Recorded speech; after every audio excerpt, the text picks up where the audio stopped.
Okay, everybody, you are in the Calling All CTOs.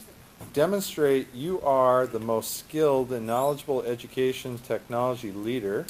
And we have Dres from CoSN, as well as a panel of CETLs from different years who are going to interact with Dresden as she talks to you about the service. So, I'm not too sure this is actually going to record right now because it's flashing. So make sure you speak up so that the iPad picks you up. But I'm going to give this to you just in case. Sure. Do I have that thing No, on my you neck? don't, because you're going to ask them questions, right? Yeah, right. Goodbye. Thank you. All right, so thank you everyone for coming today. My name is Dresden Ferrand. I'm the Senior Director of Membership and State Chapters with CoSN out of DC. I haven't been back to Oregon since I was 17, so this has been my first ACP conference, and just being in this beautiful city and area has just been phenomenal, so I'm really excited and happy to be here. We have this incredible panel, which I'm excited to interact and talk with today, but I think first to get started, I want to know how familiar is everyone here with CoSN? If you could, by a show of hands. Okay, very few. How many people are familiar with the CETL certification? Few. Okay, so we do have sort of a mixed audience around knowledge, which is what I thought. So I first want to go ahead. I'm probably going to talk for about 15 minutes. I'm first going to talk about the CoSN organization, and then I'm going to talk about just the basic foundation of CETL, and then for the last 45 to 50 minutes, I'm going to turn it over to the panel, and we're going to have hopefully a rich conversation with our panelists. Okay? So CoSN is a 26-year-old education technology association. Our mission is to empower educational leaders to leverage technology to create and grow engaging learning environments. So our audience, our members, are technology leaders, technology officers. That's what we do every day, all day. Our core value is using technology effectively is not human, it's technical. No, it's human, not technical. So our piece and the services that we provide and the products that we provide is all about how do we build the human capacity of a technology leader. Again, our people are school system technology and educational leaders, and CoSN focus mostly on leadership and policy. So some of what that means from a human capacity piece is superintendents need to understand their role in making that digital leap. We need instruction that has new models, that's become more student-centered focus and learning. Teachers and students need more immediate feedback, continuous learners. And technology leaders, which is again the core of the CETL, must understand the educational environment, managing technology, and increasing their ability to provide vision and leadership. Our members are CTOs, CIOs, technology directors, directors of innovation. I know there's title changes in the last year, which has been great. We also have district education leaders, so that's superintendents, heads of department, finance department. Our members are policymakers and influencers in the public and private sector. We have Department of Education, DPI, consultants, etc. We also have a retired membership, which is over 500 education technology leaders who have been in this field for over 40, 50 years, and they've seen the change in the landscape, and we have mentorship programs that we engage that with.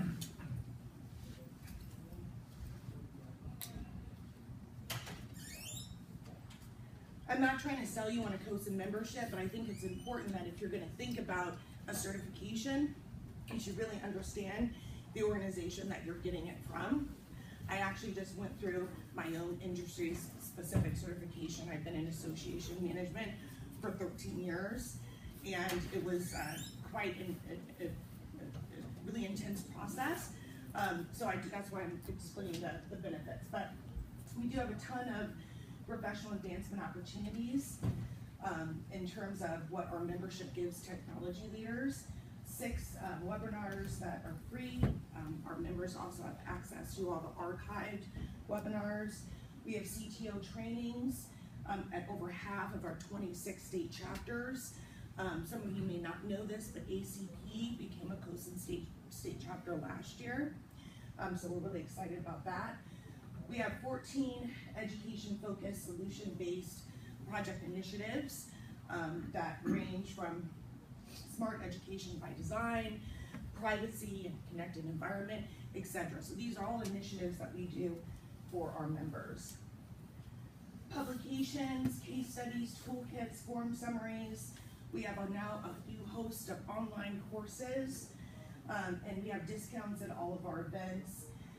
We also have other opportunities for certification. We partner with organizations like Project Management Institute in DC, and we just rolled this out this year where they're offering courses to all of our members for free, so that their staff can get a project management certification. So that's a really neat opportunity. These are several of our leadership initiatives. We're always adding new ones. This is directly based off of feedback that we receive from our members. Here are some of the new courses that we're offering, and we're really excited about them. Transition in the role of the 21st century district tech leader, protecting privacy and connected learning, leadership for mobile learning, and the newest one is connected learning, leading and learning with social media. So our online courses, we really started about a year or 2 years ago. They've been very, very popular, so I encourage you to check those out. We had a team from CoSN work with Harvard Law about 6 months ago to develop new privacy resources. This is all free, actually, on our website. It's a guide to FERPA and COPA and related privacy issues. There's also infographics that you can print and use, so you can take those back to your districts that you have meetings or conversations about this topic. And literally just a few days ago, with several of our partners, we just launched the Trusted Learning Environment website. So a host of resources on privacy. And again, all of them are free. So if you don't have a CoSN membership, that's fine, because a lot of what I just showed you and talked about, it's free. It's available for download on our website. So I strongly encourage you to create a free CoSN account and tap into all of these resources, print them out, take them back to your district leadership team, and start sharing some of these resources. So now we're going to talk about certification, the reason that we're really here today, right? How many of you are familiar with the framework of essential skills? By a show of hands, okay. So the framework of essential skills is basically the foundation of the CETL certification. CoSN is all we realize in this profession is that the role of the CEO has changed, and not only do you have to have the technical and education skills, but you have to have the political, interpersonal, political, planning, and leadership skills. And so it's a new role. And the framework of essential skills is all about identifying what those essential skills are for the 21st century education technology leader. So in the first top bracket, you'll see that these are really the foundation building points of what those essential skills are. And underneath are the components of each of those. This also is the framework and body of knowledge of what the CETL certification is based on. So all the modules of learning and what you'll be tested on is essentially based off this framework of essential skills. The core values and skills are really for CTOs to enhance being an effective communicator, be innovative, courageous, results-oriented, flexible, and adaptable. The framework was developed by experts who are CTOs in the field, and it took a period of 5 to 7 years to develop the framework, several different consultants, and line item exam writing consultants, and we identified what the skills and knowledges that CTOs need. We identified best practices, whether they are practiced in the field or not. And we wanted to illustrate the expanded role of the CTO as an education, not just a technology leader. The framework can be used for many, many things. First and foremost, self-assessment, which I'll talk about the self-assessments that are all free online that you can use and download. It can be used to describe and clearly identify the role of the CTO within that district leadership structure. You know, are they in the finance department? You know, are you on the cabinet level? Things of that nature. The framework can be used to validate the skills and knowledge that you already have and know. It can help guide the process for CTOs when they're interviewing and when they're hiring. The framework also can provide a roadmap for professional development for your district leadership team.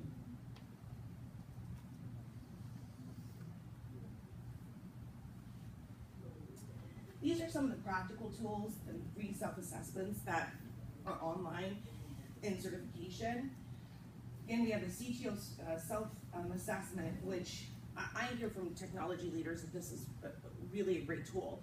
You take it, you figure out, you know, these are the skills I have, these are maybe some of the gaps, these are things I just don't know.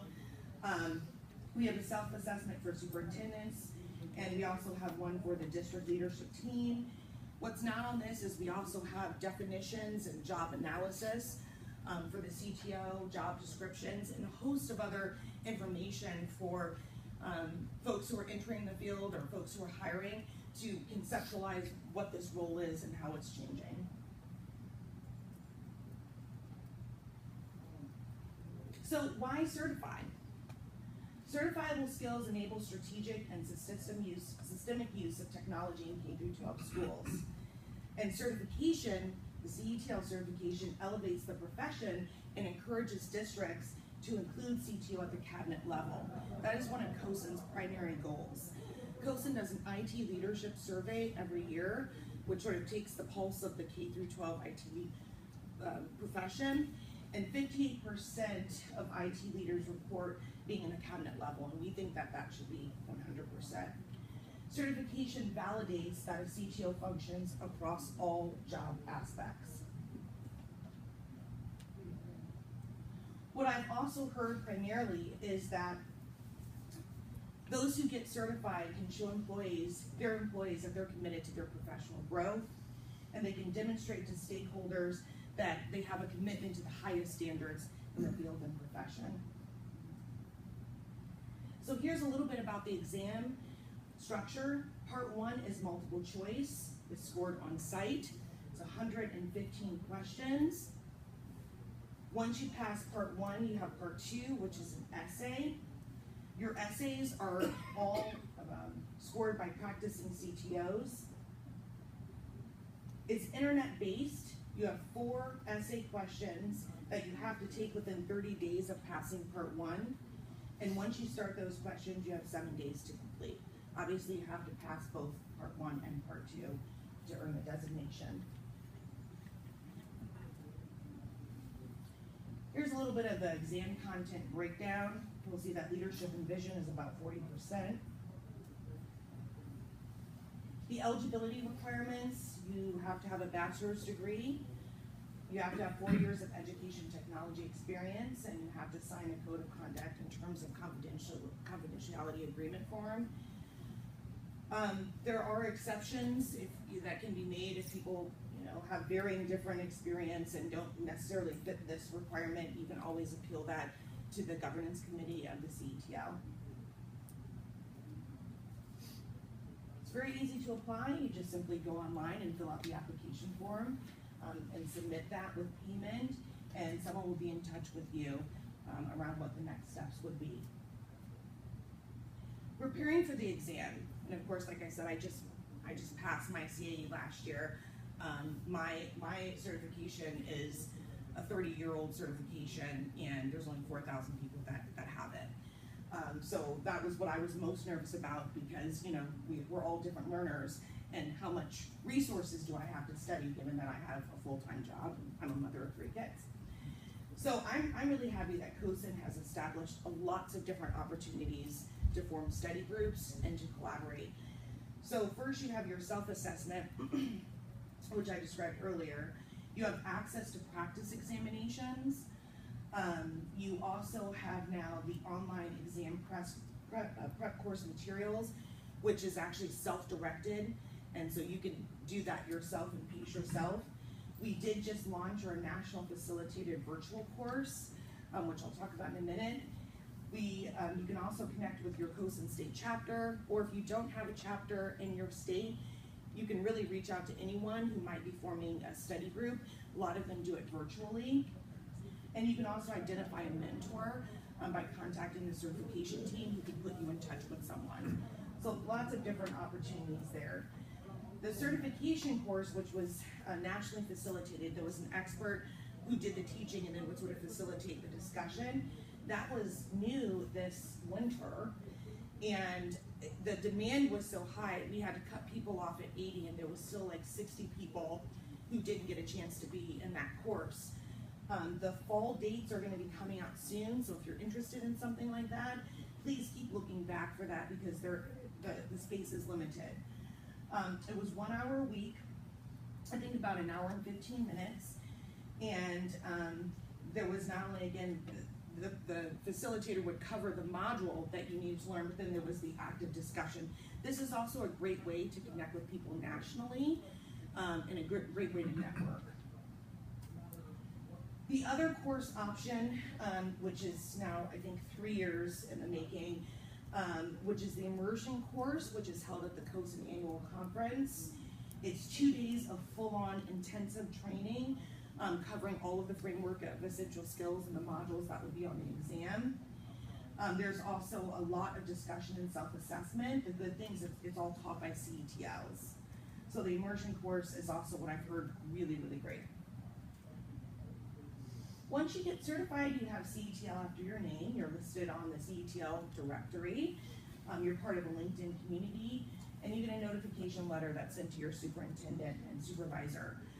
CoSN's also going to be implementing a job board, which is going to highlight our CETLs, because now we have, I guess the certification team said we have about 7 to 8 calls a week where people want to get a list of our CETLs because they're adding a lot of CTL required or CTL preferred to job descriptions. So that's going to be something new that we're going to be coming up with on our job board to sort of highlight that. Recertification is pretty typical of most certification programs. You have 60 hours of continuing education that you have to do within 3 years after you're certified. And you just make sure you write those down, so when you do your recertification application, you just write down what that is and why that counted. And if you don't get 60 hours of that within 3 years, you would retake the exam. So something like attending this conference, speaking at this conference, and et cetera, mentoring someone, all of those things would count towards your 60 hours. I strongly encourage you, if you're interested in certification, to reach out to a CETL. We have an interactive directory online, and so it's easy for you to contact folks and get to know folks. People are always willing, as you can see, to talk about the certification and how it's impacted their lives personally and professionally. If you want more information about certification, certification@CoSN.org, or you can contact me at membership@CoSN and stay connected with me through Facebook and Twitter and our website, etc. So, is there any questions for me before I turn it over to the panel and we can start asking questions? Anything that you might have a question on? Yes? When did this certification come out? It came out about 4.5, 5 years ago, and it was started by the governance committee, which represents, it's the certification governance committee, which represents over 160 hours of education technology experience. There was 3 different companies that were hired to help process the first exam and then do the beta test. I believe the first beta test was like 42% pass rate. I can't tell you what that is right now, but if you email me, I can let you know. I don't have that exact number.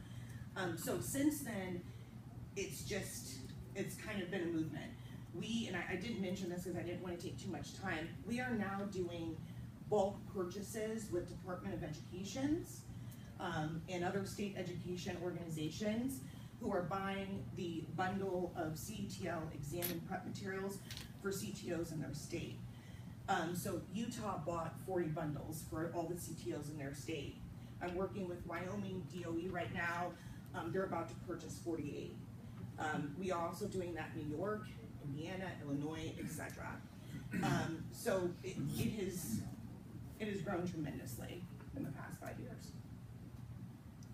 Yes. How many current, members existing right now with As this of, certification? as of April, there were 205 that had passed as of April. There's always a lot in the pipeline because you have some that probably passed part 1, take their time for part 2, etc. So I know as of April it was 205. Any other questions? Okay. Well, this is our wonderful panel. Thank you guys for being with me today. I think what we'll first do is if each of you could take 2 to 3 minutes and just introduce who you are, what district you're from, your role, and just a little something about yourself, and then after that I can start asking questions. You want to start? Sure, I'm Mike Leesburg. I'm the Executive Director of Information Technology for the Richland School District in Richland, Washington. That's in southeastern Washington and Tri-Cities, if you're not familiar with where that is. I've been there, this is the end of my 22nd year. I was the first full-time computer technician that the district ever hired. I go back to installing Windows 95 from 50 diskettes, running Novell Network 2.2. That's my background. That's where I began. I have a bachelor's degree in computer science. I got this job because they fired my boss and handed it to me. And since then, everything that I've learned about it is all on the job training, and I've learned it as I've gone along throughout the years. Thank you. Sure. Sean Christie. I am the Director of Technology Services for Highline Public Schools. We are a school district that is between Seattle and Federal Way. We have 19,500 students, about 87 different languages spoken in our district, a lot of diversity.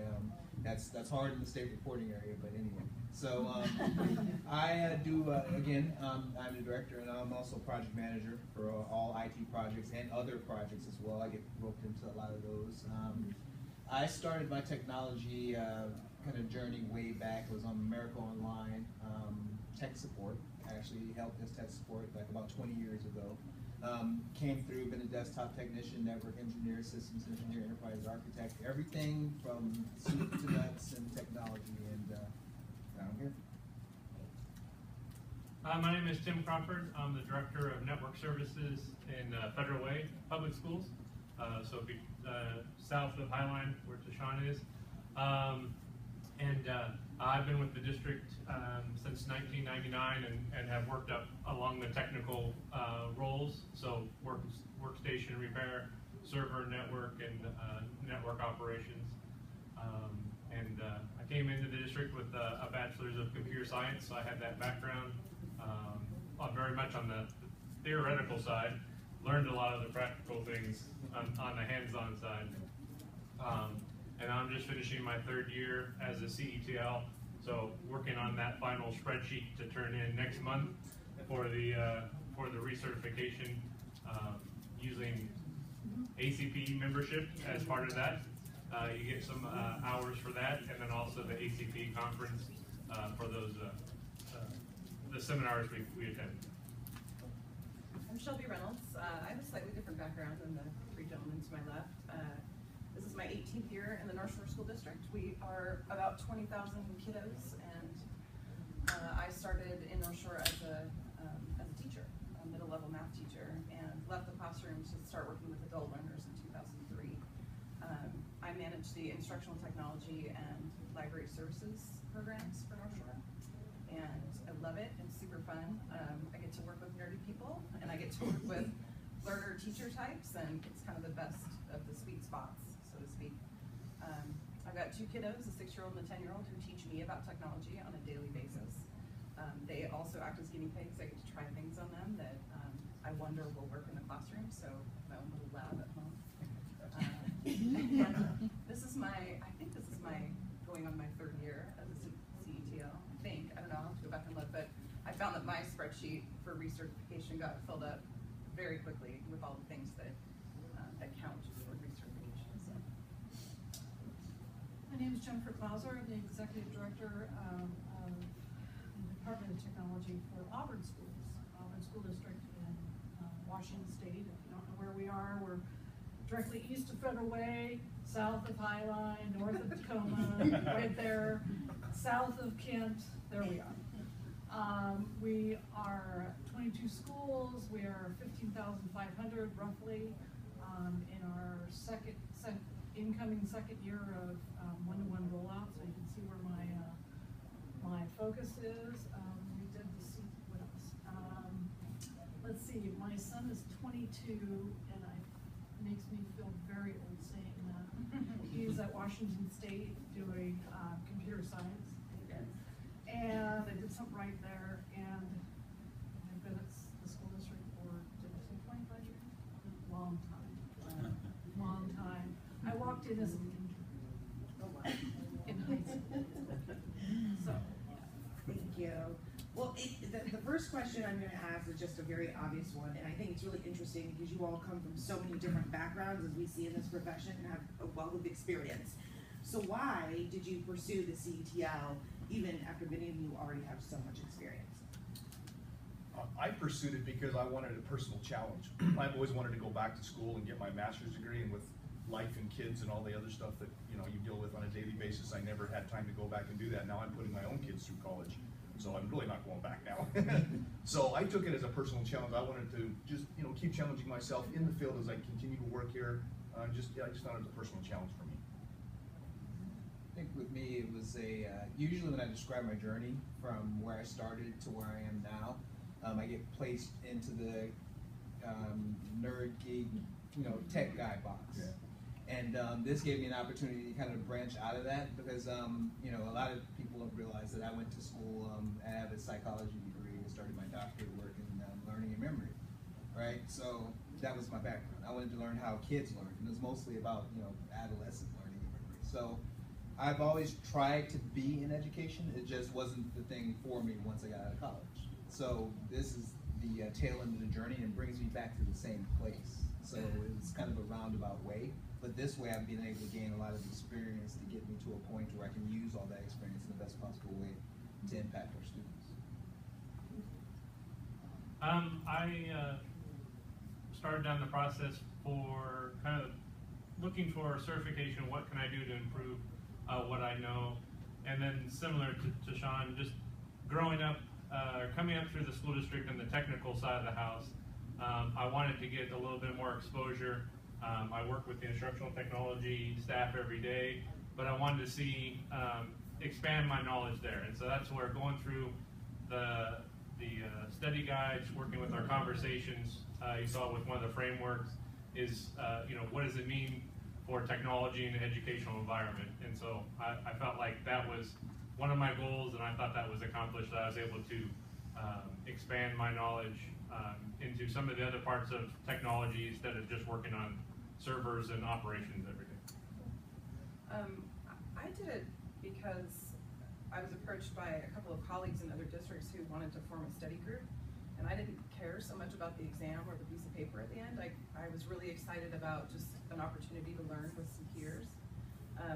One of the things I think that makes Washington slightly different as a culture in technology from, say, Oregon, is I don't feel like we're quite as tight-knit or collaborative. I feel like Oregon has some leaders in its midst that have really come together for various reasons, but some of them financial, and had to get creative, right, and figure out how to put things together, and they really are collaborative. I've noticed that about my Oregon peers, and I am excited to try to build that in Washington. So part of the CETL process is you spend time studying and having conversations with folks, and I loved that. I think it was 9 or 10 weeks that we spent together, a couple hours every week, either virtually or in person, and I got to go visit other districts. I got to go into server rooms. I got to hear from real practitioners in other districts, and so I got much more than a piece of paper at the end. I got good relationships with people that I can now count on and call on frequently to ask questions or meet up for a beer or whatever, and I think I'm a better leader for it, and I think our state or districts are better too. Well, I feel like I'd be echoing a lot of what has already been said for myself.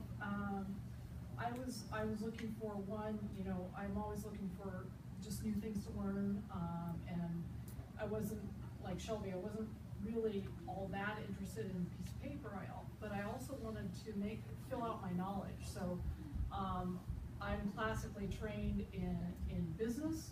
I came up through the IT technical area, so I'm non-instructional. Working for the Auburn School District, I felt like I had a good feel for how education was, you know, because it's really all I know, you know, but at the same time, I wanted something that really, one, demonstrated also perhaps to others that, hey, I get you, you know, I understand how my stuff affects your stuff.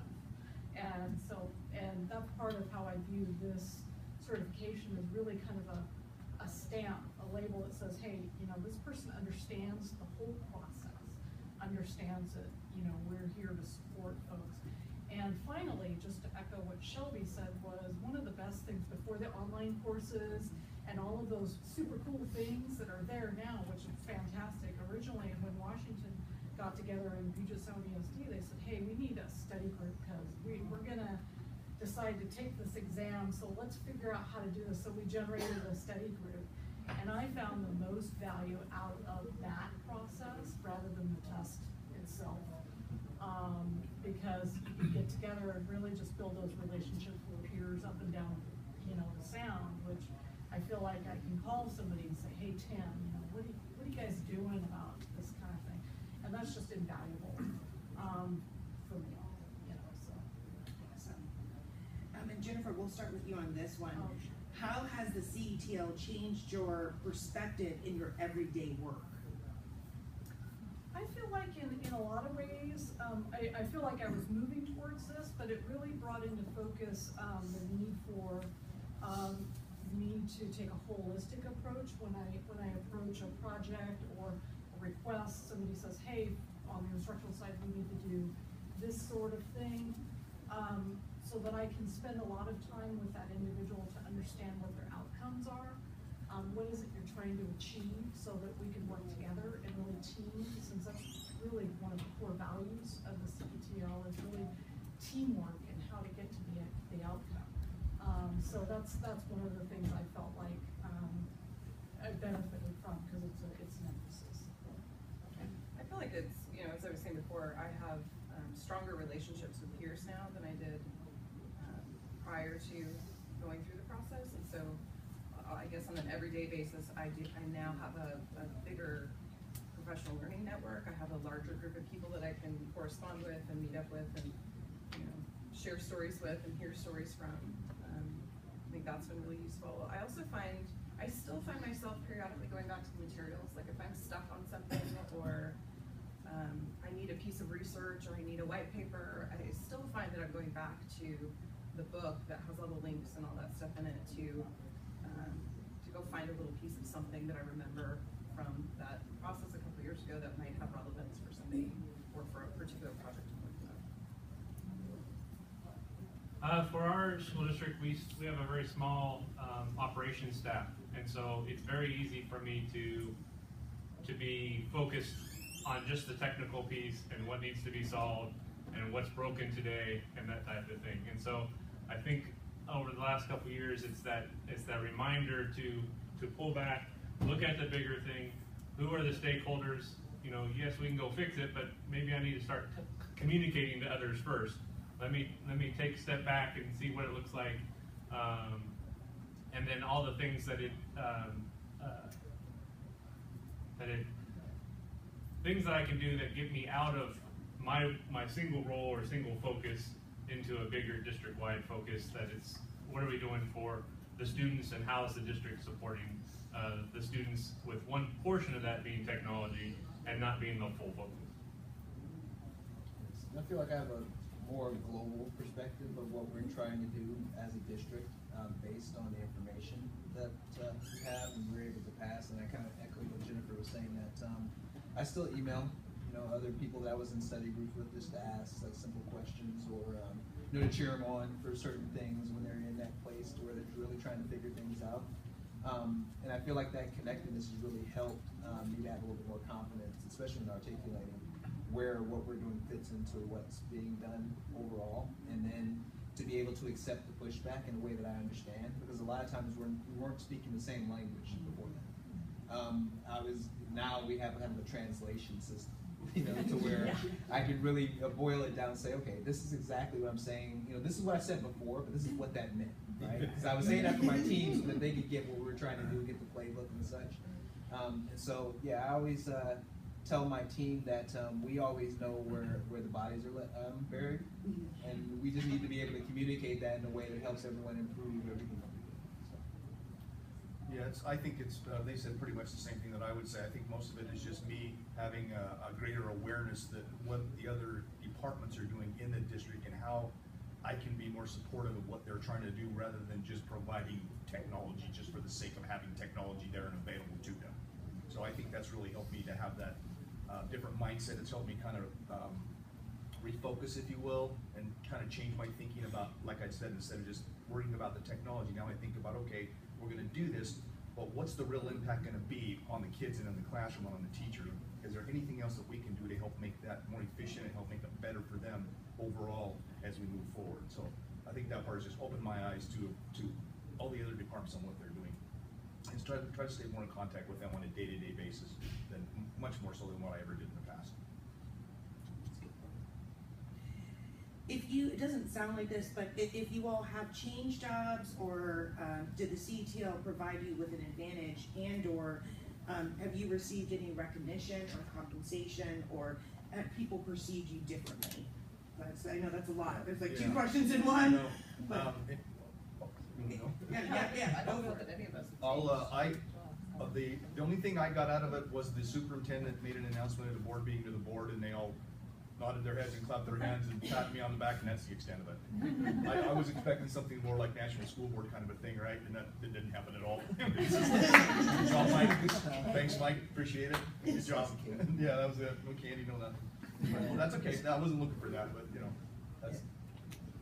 It's funny, I've received a couple of emails from outside of the district with people saying, oh, if you're thinking about changing, just like offers, and I think it's kind of strange that shortly after that, my role changed from assistant director to director, so I had no reason to leave, so it was one of those. I think that once the recognition came out and our superintendent sent out the hey, congratulations type thing to all the other department heads and such, the conversation definitely changed some.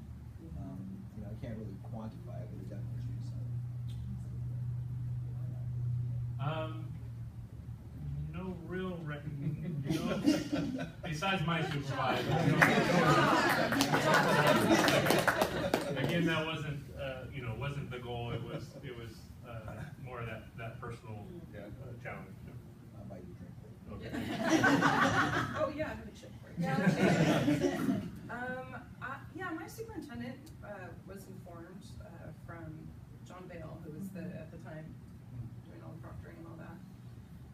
And I got a nice little attaboy or whatever from the superintendent, which was great. But what I didn't anticipate that I've kind of enjoyed, and I feel a little sheepish saying this, is because I work so closely with our instructional services folks who are themselves credentialed program administrators or principals with a certificate, and that's a very important part of their culture. It's really nice to say, I'm a certified, here's my certificate.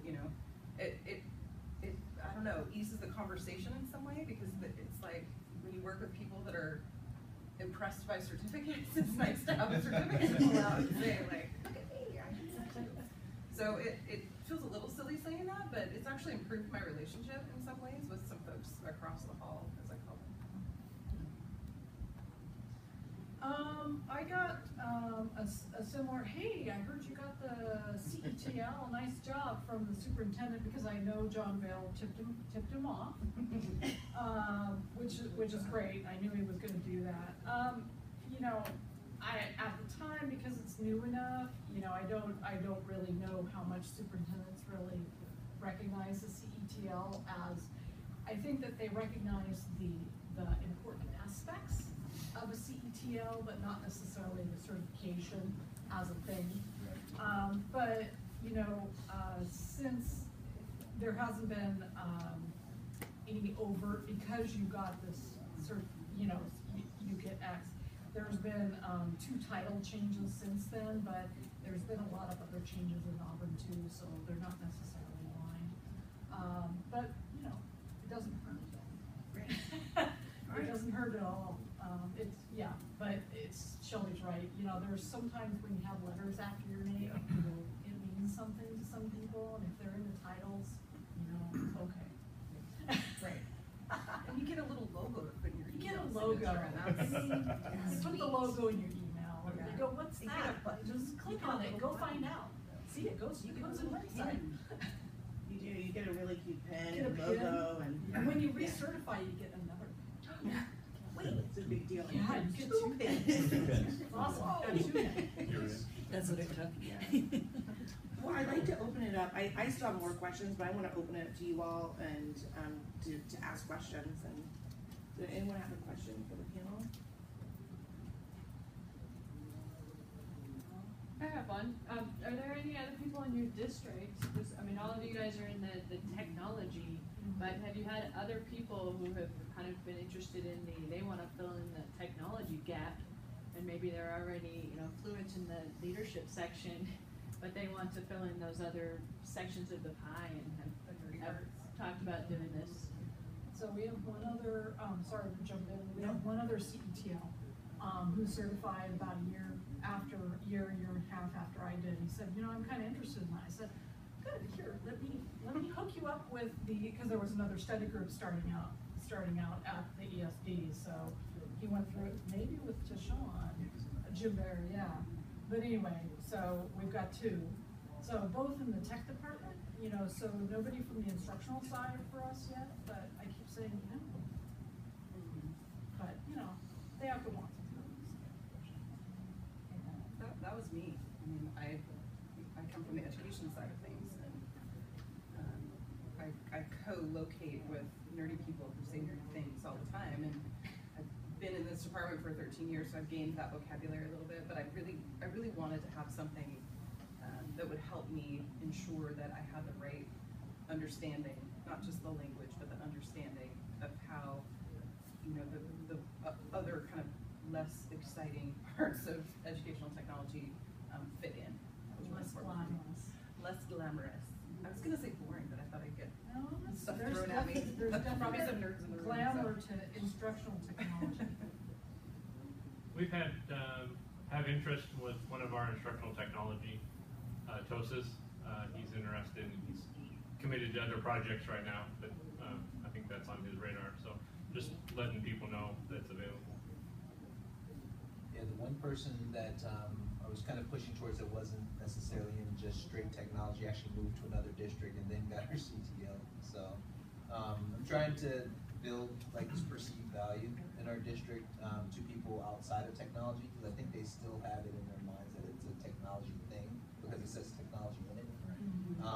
But as I have conversations with people and explain the value and just the knowledge that you gain and the relationships that you gain, those type of things, I think I'm getting a little bit more interest, but it's been more of an organic process rather than something that I sit down and hammer into.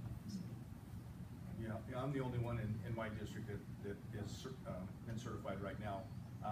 And I don't really talk to anybody else about it per se, because like I'll echo what Shelby I think said, that people don't really know what it is, you know, per se, outside of those of us that are in, you know, technology per se. So there's that issue, but we did just hire an instructional director of instructional technology. He starts July 1st, and we pulled him away from the local ESD. So I think I'm gonna grab him, and him and I are gonna start having some discussions about this going forward. So I think he'd be a great fit in that role to have this on his plate as well. Oh, and I forgot to mention my supervisor is also a CTO. Yeah. Great. Any more questions? I have a question about what you would recommend for pacing to go through, if you're going through on your own, about the pacing for it and the sort of time commitment that you would need to make. In our group, we started, we started our group last year. This was the end of my first year. I think we went 2 months out before, and every week or every other week for at least an hour, hour 15, sometimes 2 hours. And I just participated with a study group that some took the test this session here this week. We started, I think, about 6 weeks out, and for about an hour and 15 minutes a day. Through different we had Google Hangouts, we did Slack as well, if you're familiar with Slack. Use both of those kinds of things. And then we recorded our sessions as well, so if you couldn't attend, you could go back and look at the material. And then we basically had a Google Drive folder that we shared with everybody. We had stuff from last session and this session, and we just put all of our materials out there for everybody to have access to when they needed it. But a couple of months is what we did. With our group, we started, we heard about it ACPE in the spring. We started in that September kind of, and so we did more of an 8-month thing where we were already meeting once a month for the local ESD, and so we would have a meeting once a month, a training once a month for 1 to 2 hours, and that was from kind of September through April, and then took the test during the week of ACPE. Yeah, we came on Tuesday of ACPE and, did stage 1. So we did a longer rollout, a longer study, and our model was we would cover 2 of the 10 frameworks each time, and we would rotate around who was preparing to share with that area, and it was often people that had experience in that area, and so that they could share their interest or what they know with other people in the group. So we weren't just digging in the dark, but trying to get people that pick categories that they had some more background information, like disaster recovery or something, and then come and share what it was, and then we'd have a conversation. Because there's material out there, but it's not a book exam. It's not here's the definitions, write down the 5 steps and in order of what you do. It's very practical and based on applicable and your experience. I had similar experience. My study group met once a week for like 10 weeks or something like that. And depending on the size of the module, we either spent one session going over the focus questions for that module or a module, or sometimes if the module was shorter, we felt more comfortable with content, we lumped together a couple of them. Our times varied. Sometimes they were an hour, sometimes 2 or 3 if we were getting together and visiting other districts or having lunch or whatever it was. But kind of similar to what you guys were describing. And I would say too, what I see is generally a time of anywhere between 3 and 8 months. Right now, it looks like about 3 to 4 months is the average time that I see people start studying and taking the exam. But I think it does vary for lots of different reasons. All of the models that the panel listed out, I think were really great, and that's a really popular way where you have one person teach the group per week, but that there's that major discussion that takes place, and you break up the modules every week. So we do have the prep materials online to do that self-paced, self-directed. Excuse me, and but we always encourage folks to get with your peers and start the study group. You can also email the certification team. They get inquiries every day that say, I'm in Nebraska, where do I know someone is studying and I want to get on a group? And so we put people in touch with each other and help build their network, because it's always better to kind of do it with someone else. So. The other thing I really felt helpful for us, was we said, okay, we're going to take the test at ACPE. We need to start, we need to work backwards. Set a stake in the sand, right? Yeah. Say, okay, we're going to do this. So then you work backwards. Start with the end in mind. It's like just commit, okay? Spend the $200 or whatever it is. Well, and at that time of the program, your only option to take it was at either the CoSN conference, right, or there was a conference down in San Diego once a year or something like that. So yeah. When we heard that there was an ACPE option, right. that was there. There we go. So that was kind of our, that was kind of a limitation for us, but also our target.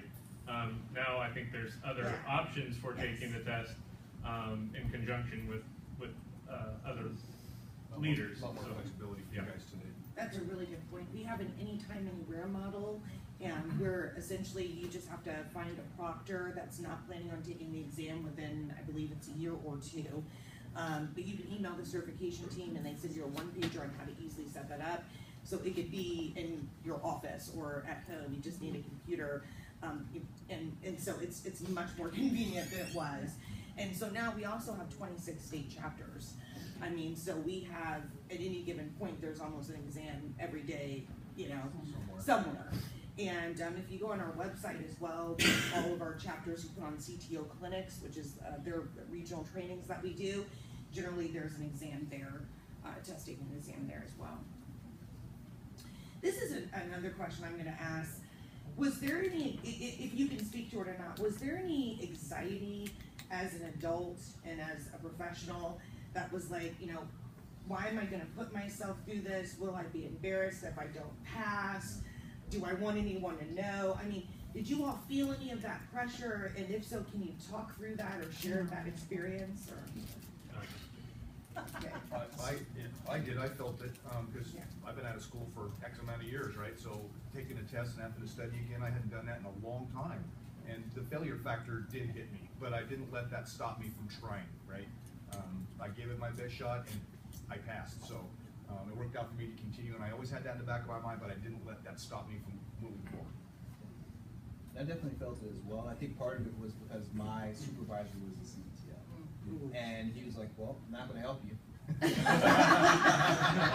right, then let me figure this out. You know? So once we set our test date, and once I found the group that I was in, it made some of the anxiety go away. But still, when I was like, okay, 115 questions, 120 minutes, you know, and okay, I'm not the greatest at math, but, right? You start thinking things like that. Okay, so I really have to, I can't really not focus on this material. Right. But that's helped because I still retained a lot of the material. But I definitely did at first. But, you know, when I sat in the room, it was okay. But just up to then, I was going through all these scenarios that really didn't apply in reality once I got there. we spent one of our last study sessions just talking about test taking skills. Yes.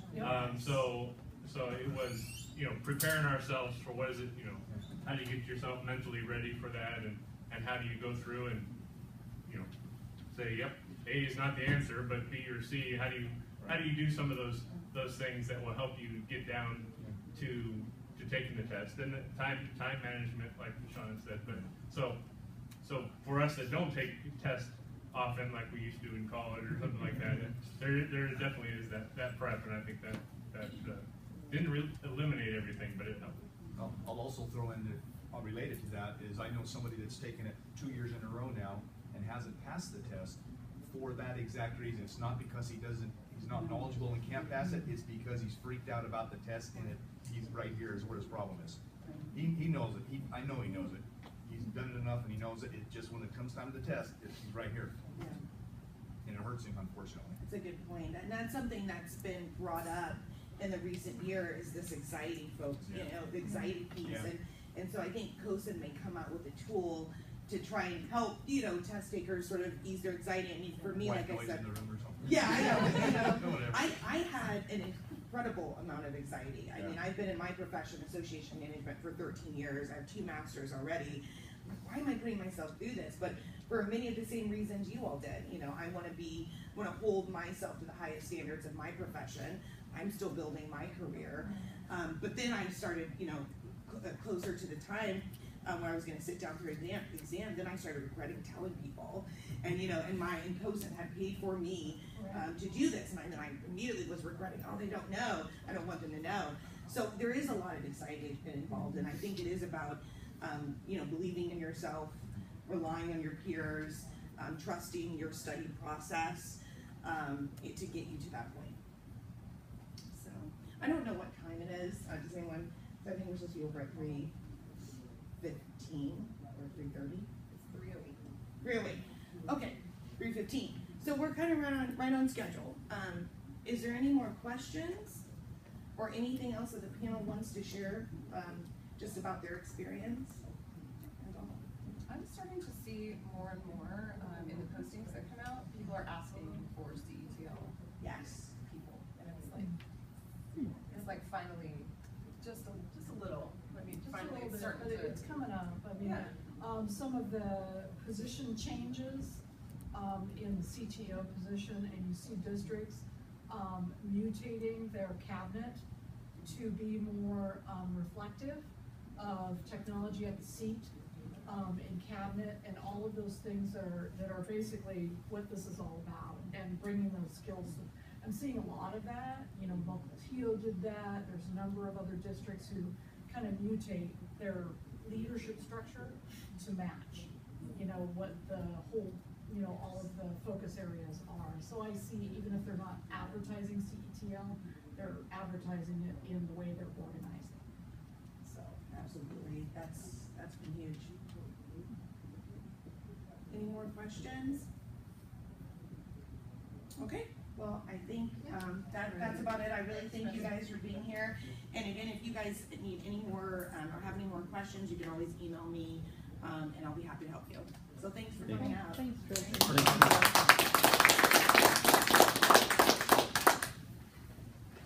Thank you so much, guys. Appreciate it.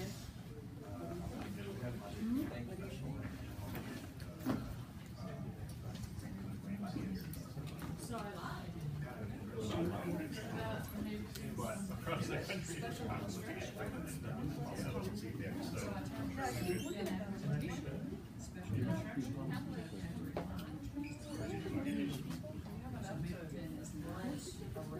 I think to call Dennis and say, Dennis, what would you Oh. So I think it's getting better. Well, I mean, I guess we can be what it is. Yeah, you know, that's cool. And then I think part of with John, didn't have that he had to, his yeah, no reason we couldn't do it with the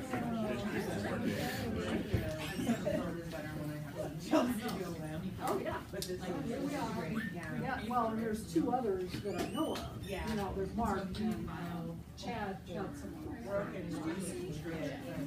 We do, you know, it's just very hard to put on the position names. We had 7